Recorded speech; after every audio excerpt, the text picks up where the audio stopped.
कोर्टाला विनम्र विनंती आहे की या नराधामाला भर चौकात खरं तर ठेचूनच काढलं पाहिजे, पण शेवटी आपण या देश आपल्या इच्छेने चालत नाही, तो संविधानाच्या चौकटीत चालतो. त्याच्यामुळे त्याला भर चौकात फाशी द्या आणि ती लवकरात लवकर द्या. तुम्ही असं का म्हणाला की लवकरात लवकर त्याची अंमलबजावणी व्हायला म्हणजे काय सिस्टीम नाही, अनेक वेळा असं होतं.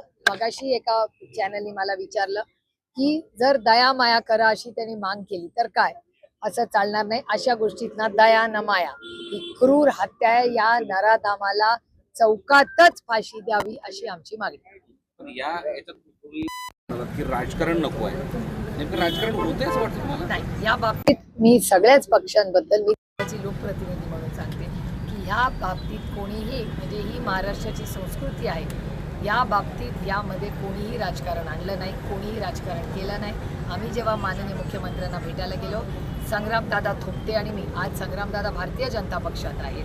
माननीय मुख्यमंत्र्यांचा, जरी ते महाराष्ट्राचे मुख्यमंत्री असले तरी ते भारतीय जनता पक्षातून निवडून येतात, मी राष्ट्रवादी काँग्रेस पक्षातून निवडून येतो. आम्ही सगळे एकत्र बसलो. आम्हाला तातडीने संग्रामदादांना मला माननीय मुख्यमंत्र्यांनी वेळही दिला, आमचं सगळं ऐकूनही घेतलं.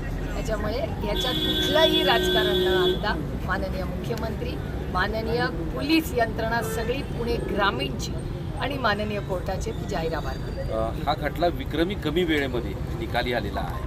हा फास्ट ट्रॅक कोर्टचीच मागणी होती, येणारच होता.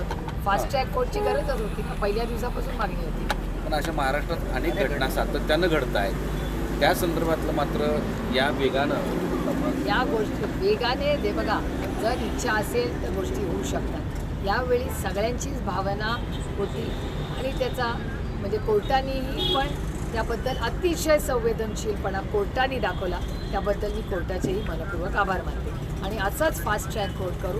अशा जर गोष्टींना न्याय मिळाला, फाशी देण्यात आली तर एक भीती लोकांच्या मनात नसेल. अशा क्रूर हत्या परत राज्यात नाही देशात कुठेही होतं कामा नये, त्याच्यासाठी आपण सगळ्यांनी मिळून प्रयत्न केले.